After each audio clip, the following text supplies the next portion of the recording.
What's up, guys? It's Evaniel. What's up, guys?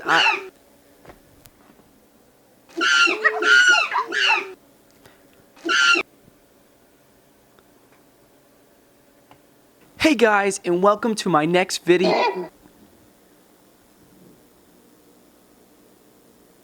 Do you want to, like, get the fuck out of here? Stupid monkey. Hey guys, it's me again. Welcome back to my monthly series of movies of the month. I am so happy you're here. I'm Evaniel, and I'm hoping that you enjoy all of the shitty takes that I have on movies. Now, in the past with this series, I've kind of regurgitated all of the movies that I had watched in a particular given month.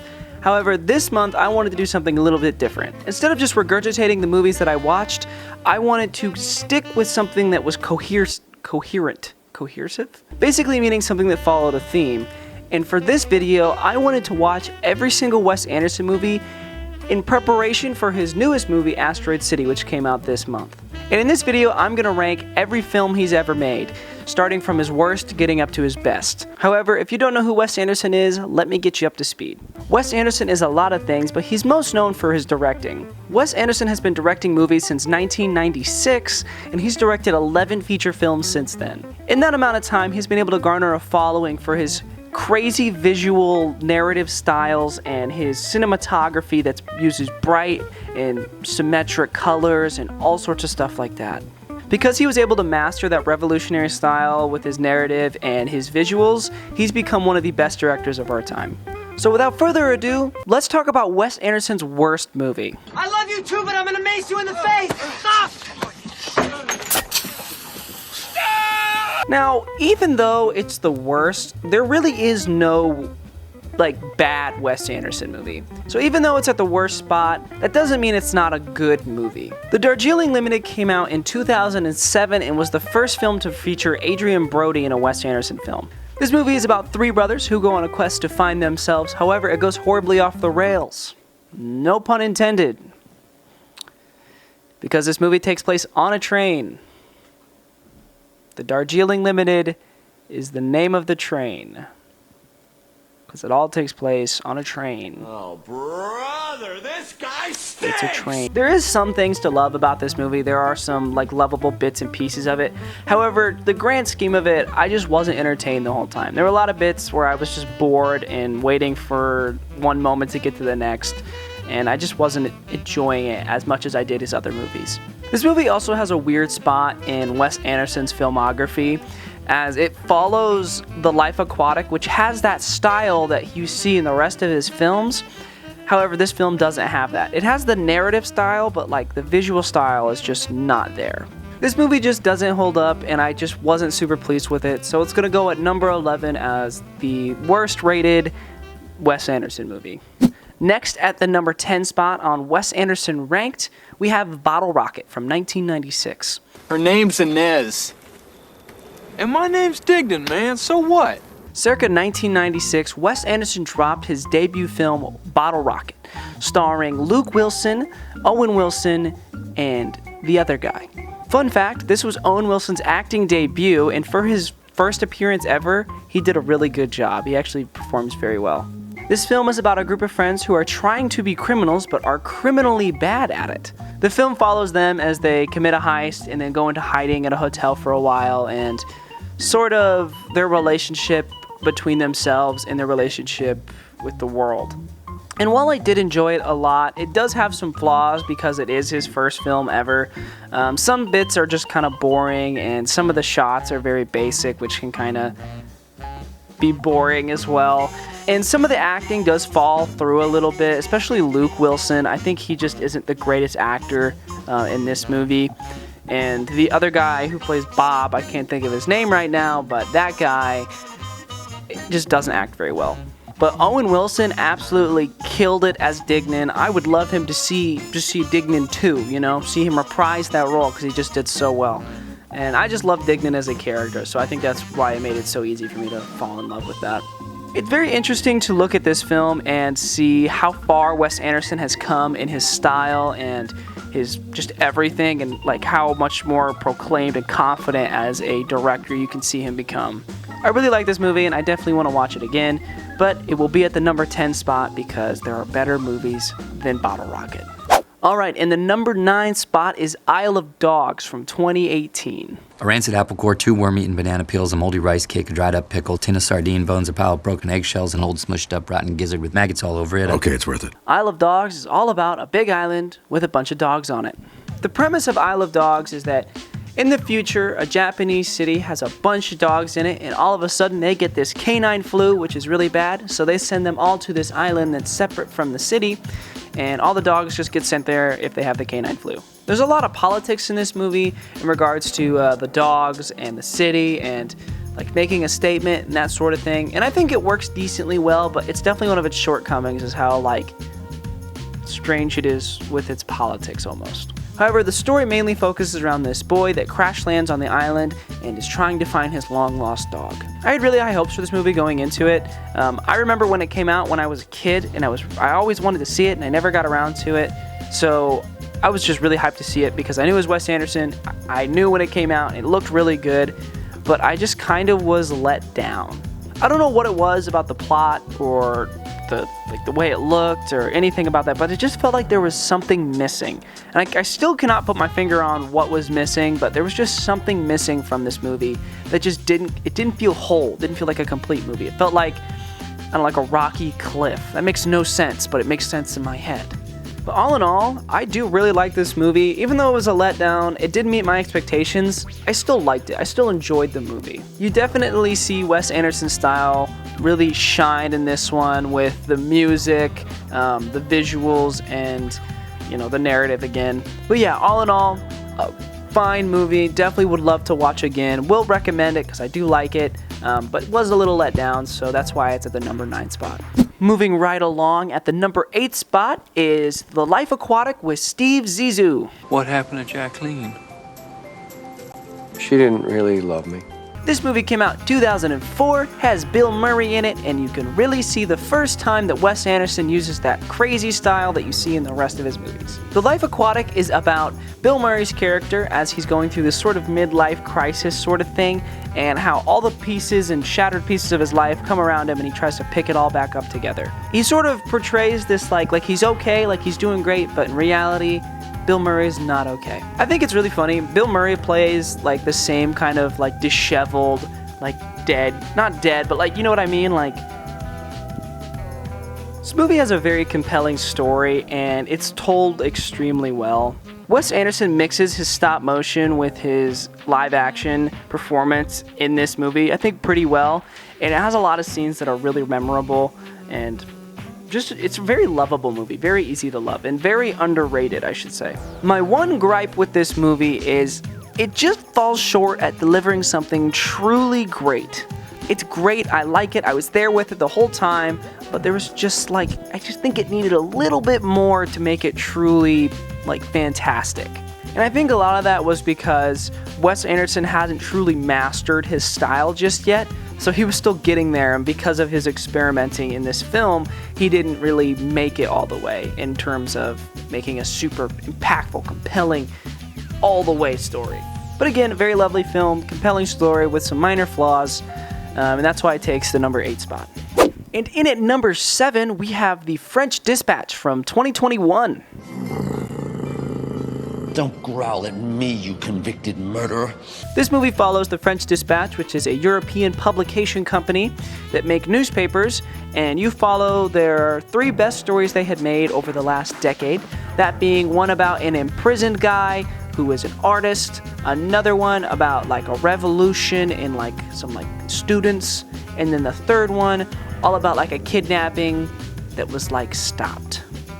A lot of people that I've talked to about this film didn't really seem to like it, but I actually really did like this film. I think the music and the stories and the style and everything works so well in this movie, and I was laughing a lot at it. I think it's really funny. My favorite of the 3 stories that are told in this one was the imprisoned artist one.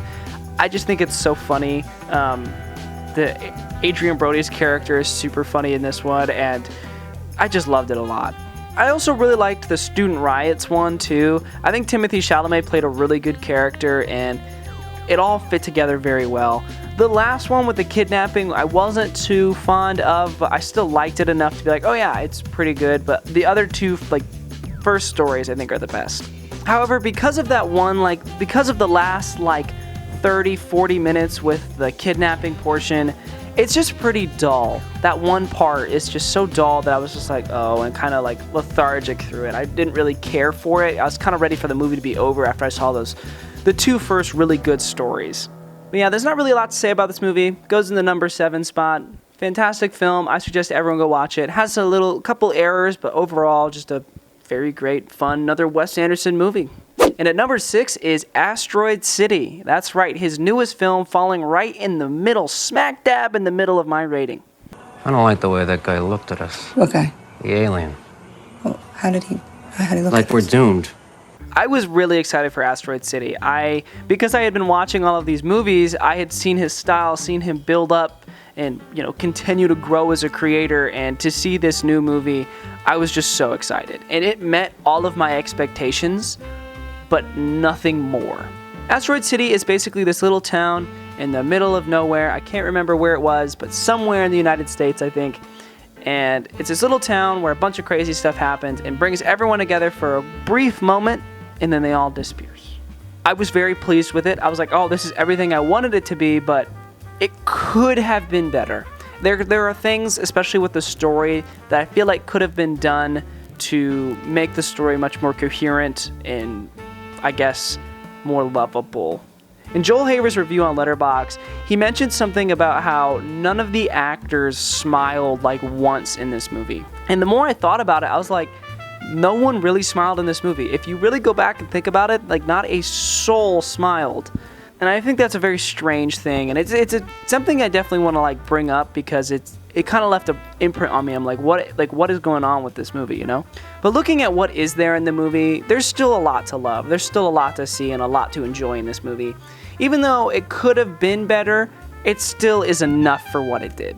But yeah, it lands at the number 6 spot, right smack dab in the middle. Nothing super fantastic, but nothing terrible either. Just another great Wes Anderson movie to add to the film repertoire. Next up in the number 5 spot is Fantastic Mr. Fox. Why is your cousin such a wet sandwich? I beg your pardon?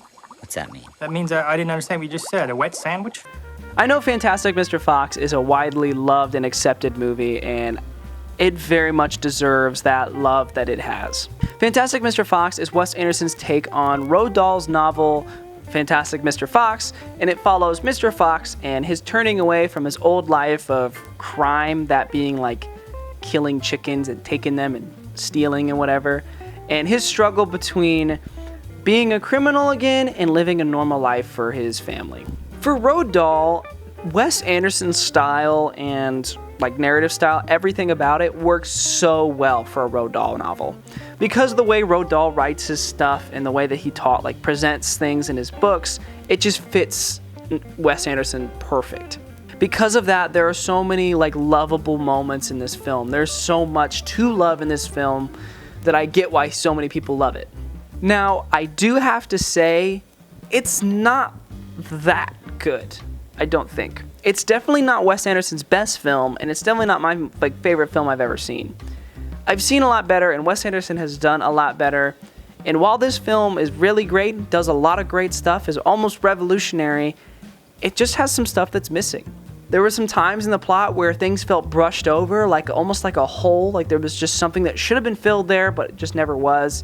Stuff that was never touched on, and things that I just felt were kind of lacking in the movie that could have been put into.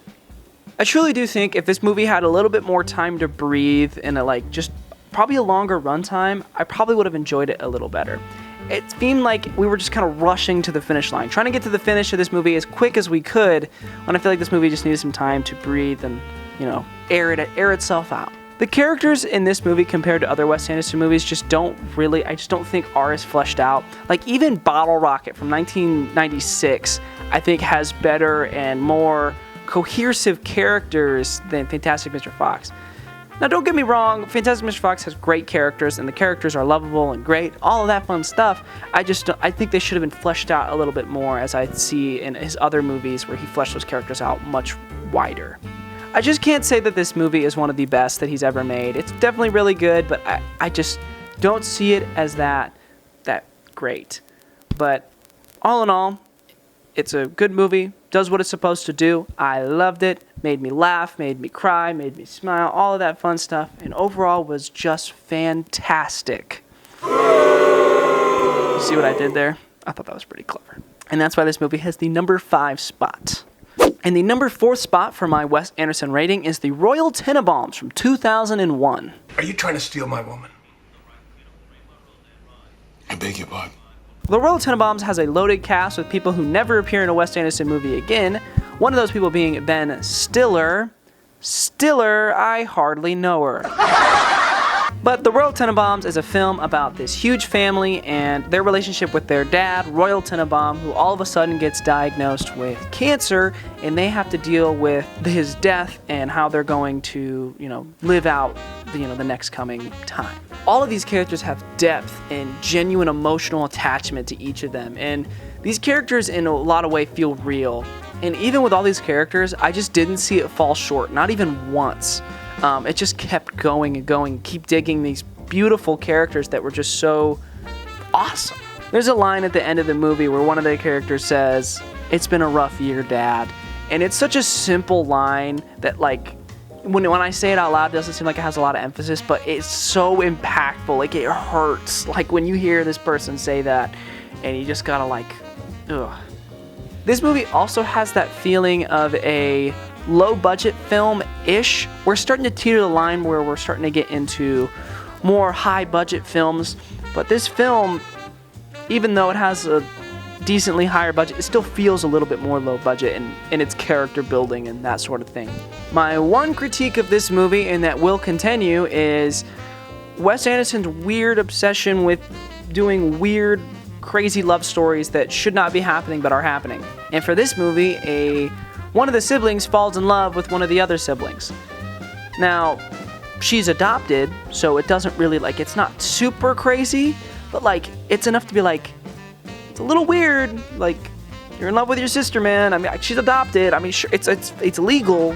I mean, I guess, but, it's kind of weird, bro. And, they're aware of it in the movie, too. At one point, I think Owen Wilson's character says it's frowned upon, but even that, it's still weird. You're still sitting there okay, okay, man. Okay, Wes, go ahead.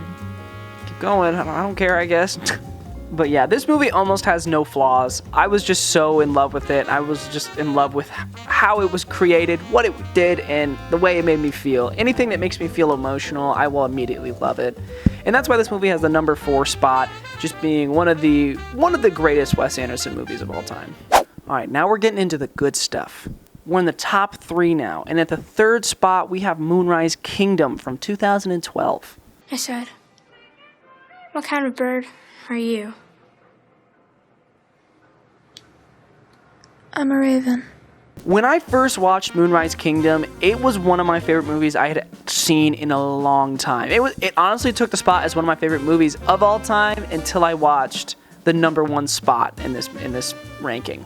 Moonrise Kingdom is a story about 2 12-year-olds that run away together and fall in love, and how about this whole island that this takes place on is all against them and trying to almost tear them apart.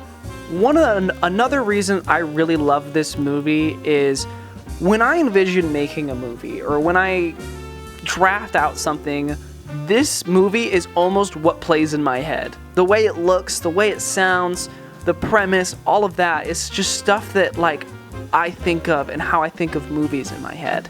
And it works so well, and I love it. I literally eat that shit up. Also, Edward Norton is in this movie, and I think he plays one of the best roles he's ever had. He plays this scoutmaster in this scout troop sort of thing, and he just fits a disheveled, kind of sad scoutmaster so incredibly well. With this little goofy goober ass personality.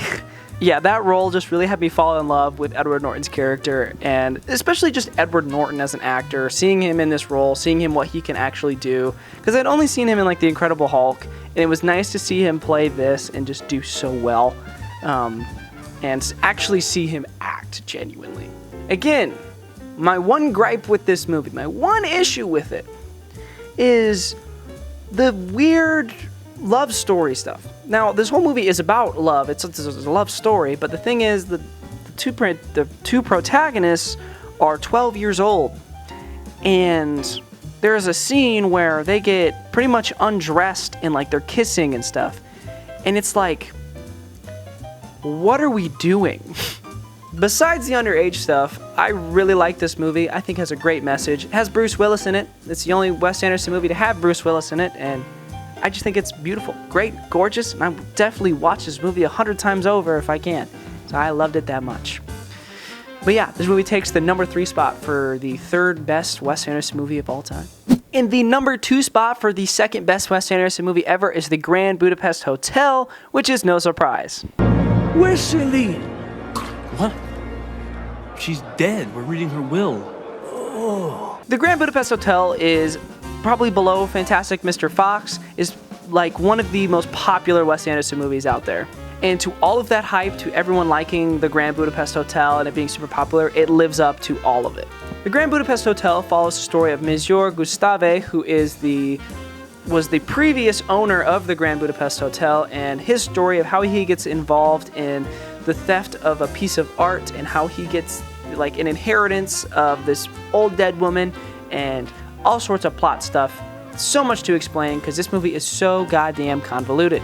I say it's convoluted, but like it's a good convoluted because there's so much going on in this movie and they all tie in perfectly. Like it fits, it flows, it's great.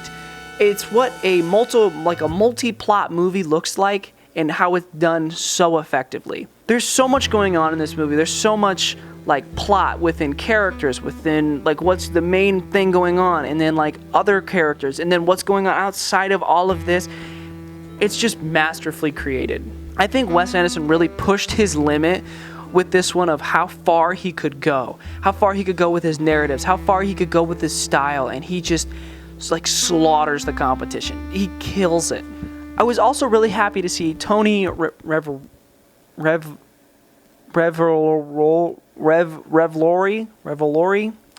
I don't know his name, but he's the guy who plays Flash Thompson in the new Spider-Man movies. But I was really happy to see him have a leading role in this movie and do so well. Because I've only seen him as Flash Thompson, I haven't really gotten to see him really act.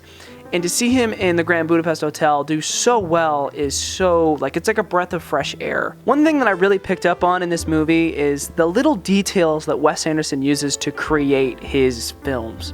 In this movie, there are things that you wouldn't even think about that he uses to build this plot and these characters and stuff like that.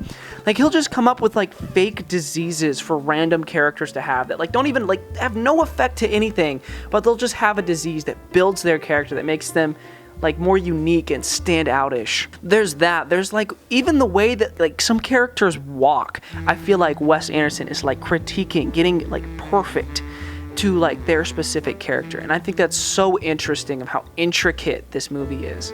I really love this movie and I think there is almost zero flaws in it, and it's anybody can enjoy it. It's so captivating. You will sit there and just be sucked in for whatever the runtime is, probably like 2 hours, and just absolutely love it. This movie definitely is perfect for the 2nd spot in this list, and I'm so happy that I got to watch it. Definitely changed me as a person. Not even joking. This movie is that good.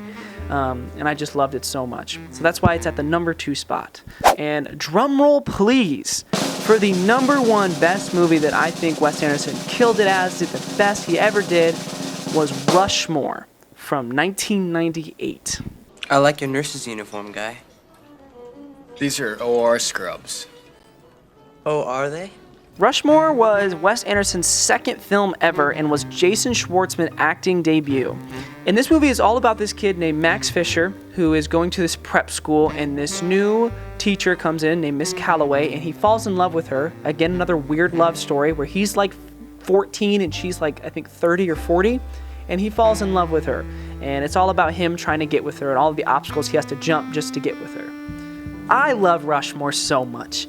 There is so much to love in this movie, and it made me so happy. It made me feel all sorts of things, and it's just this movie legit feels like a hug. Like, I don't know how to explain it. It just feels like a giant hug from somebody, and it's so warm, and I love it. The amount of character this movie has, not even like, it's not the character specifically, but the character the whole movie has is insane. Like, it just feels so specific, so unique, and I love that. This movie also has that low budget, like, feel to it. I mean, if you consider $10 million to be low budget, I mean, it is kind of low budget, I guess, but, you know, that's a whole nother thing. But it feels low budget. It doesn't have anything too crazy huge where you're like, whoa, I'm sure that cost a bunch of money. So it has that low budget feel where it feels personal, it feels real and lovable, and it has that feeling and a completely just great plot along with it. I think in the grand scheme of things, this movie just outshined all of his other movies in, like, just creating a genuine, like, moving and great story.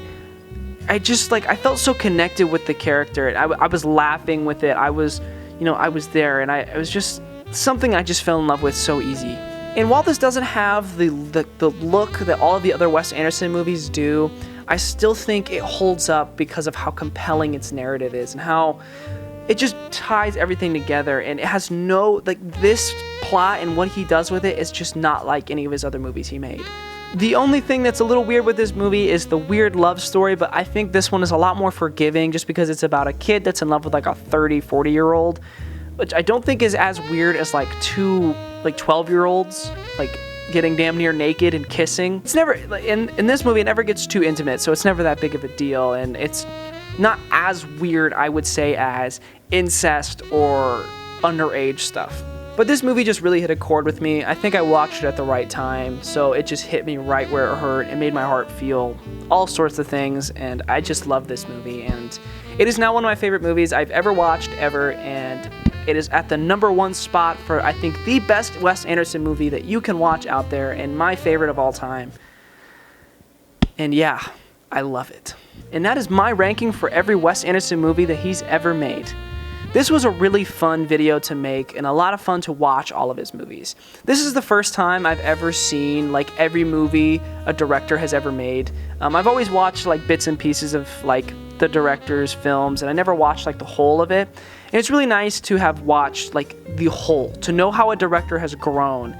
And it's interesting to connect with a director like that rather than just the movie. Because it felt like during this whole like time when I was watching all these movies, I could see the progression of Wes and what he was doing in his life, what he was feeling, and where he was, and like, it's just really nice. It's really like different experience than just watching bits and pieces of movies just for the movie itself. And for all of the hype I've heard about Wes Anderson over the years and everything everyone said about him, he absolutely lives up to all the hype. It was so hard to find like a non-enjoyable Wes Anderson movie. Every single movie I watched, I was like, oh wow, these are all really good. I'm all enjoying these movies.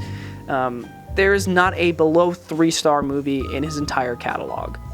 Every single film he's made has some sort of charm to it that makes it so unique, so standout-ish, and something that you'll never forget after you watch it because it's just so unique in the way that it's created.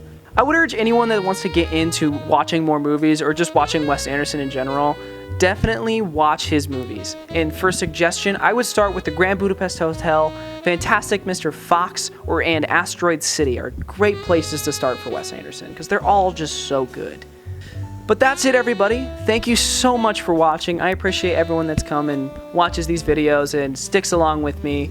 We are close to 200 subscribers, and that'll be monumentous. I've never hit 200 subscribers before in my life, so if we hit that, that'll make me really happy, and I'm just cruising along and cooking. I really do appreciate all of you, and thank you so much for watching. I hope everyone has a great July, and in this July, watch some really cool movies. Get some stuff out there, and follow me on Letterboxd. That's it, everybody. Have a wonderful July. I'll see you in the next one. Peace out.